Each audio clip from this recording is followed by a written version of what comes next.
Welcome to Henry KNG TV.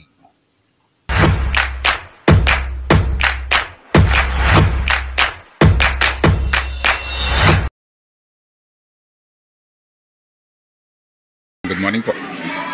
Ngayon po nandito tayo sa school. Bali may po tayo kahapon.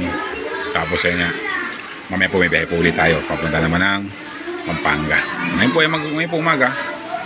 Magluto po ako nitong miswa patola. Patola po yan. Patolang may palikpik. Bumili po ako. Lalagyan ko po siya ng miswa at saka siyempre lagyan ko po siya ng squid ball at saka sardinas, master sardines po. Bali bumili rin po ako ng onion leeks pampalutang. Bali niya po umpisa ko na po magbalat ko po itong patola at hihiwain ko. Bali nga pong ngayong Friday maulan ang panahon niya dito sa school at sa buong Pilipinas po siguro maulan, kaya po konti lang ang pumasok na bata. Pambon-ambon. Unahin ko po muna ng balatan yung patola.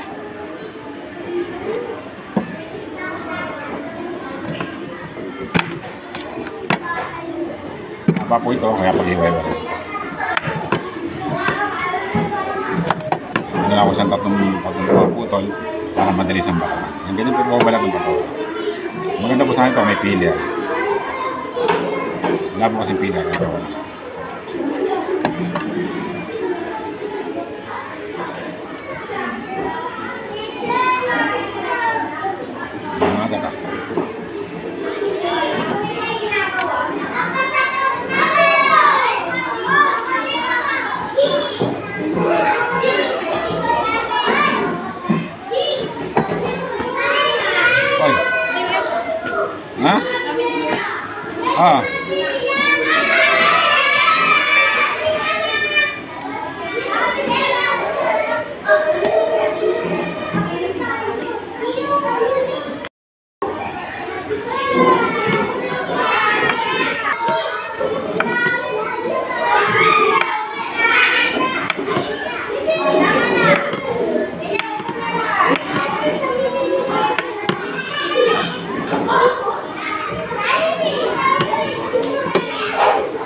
sweet ball, lulutuin ko muna siya bago igisa.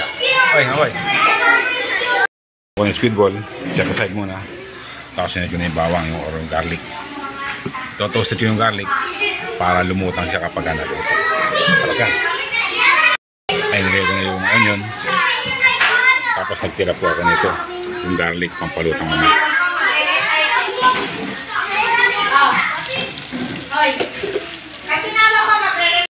Nilagay ko na po itong patola.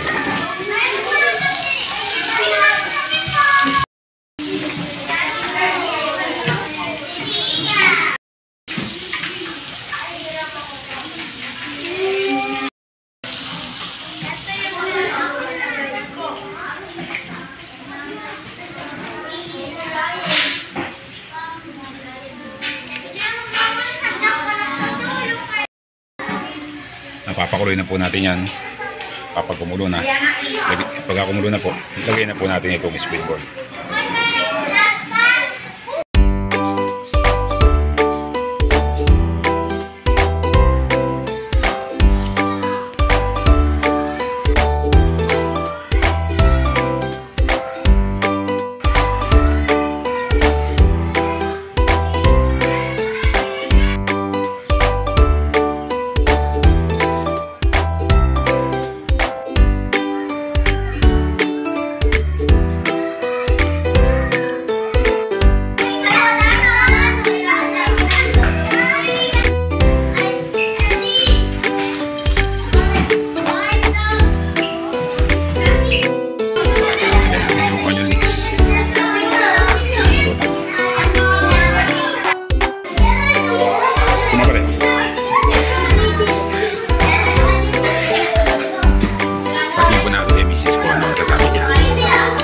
Gusto ko na luto niya, simple lang.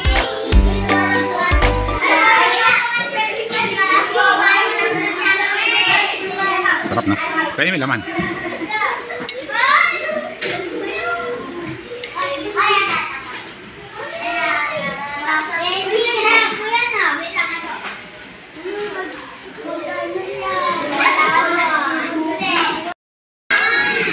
Ayan po, luto na. Ang sabi ni Mrs. masarap daw. Baya ito nga po yung ginisang patola na may miswa. Napakasarap po nito. Ang ginamit ko po dito, nakatayo naman, patola, squid ball, miswa, bawang, sibuyas, at saka po paminta. Tsaka nilagyan ko po siya ng patis, nato puti, at saka konting asin. Tsaka po nilagyan po siya ng onion leeks, pampalutang. Ayan po. Onion leeks, pampalutang. Bali po, ayan po, masarap po yung aming tanghalian ngayon. Yung mga sinati ba po, ang ulam po nila ay 11. Mga 12:30, mga 11:30 po, kakain na po kami. Napakasarap po nito. Ganito na po yung aking pagluluto.